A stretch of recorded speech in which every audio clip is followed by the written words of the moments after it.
A week from today, thousands of New Yorkers and other people will take part in the annual 9/11 Memorial and Museum 5K.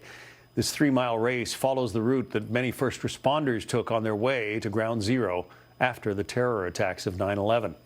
Samantha Silverman witnessed the attack firsthand and narrowly escaped collapsing Twin Towers. She joins us now. You're going to be running in this race a week from now, right, Samantha? Hello, John. Thank you so much for having me.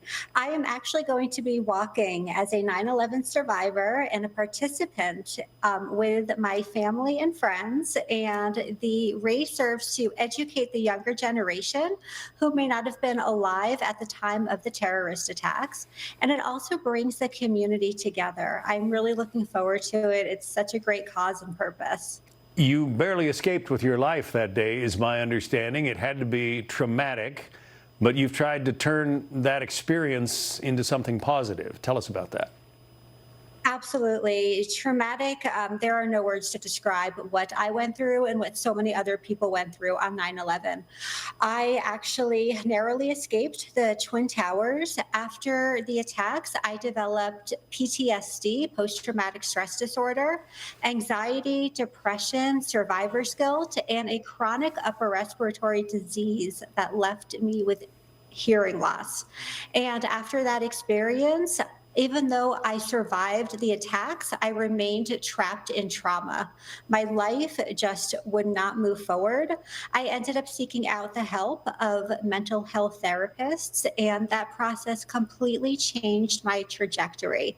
After that, I ended up transitioning careers from Wall Street associate to trauma-informed therapist. I went back to school, earned my master's degree in social work, and now I own a trauma-informed practice consisting of 20 therapists in Denver, Colorado.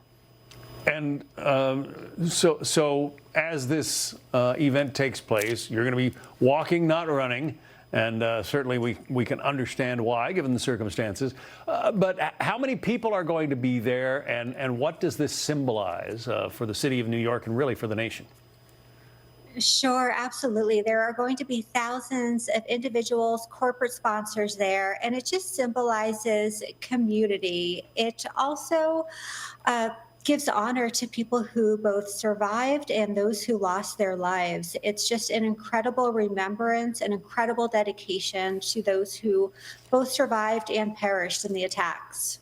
You talked about your respiratory illness. A lot of folks don't realize that more people have died since 9/11 from, the carcinogens and other things that they inhaled that day than actually died in the attacks of 9/11.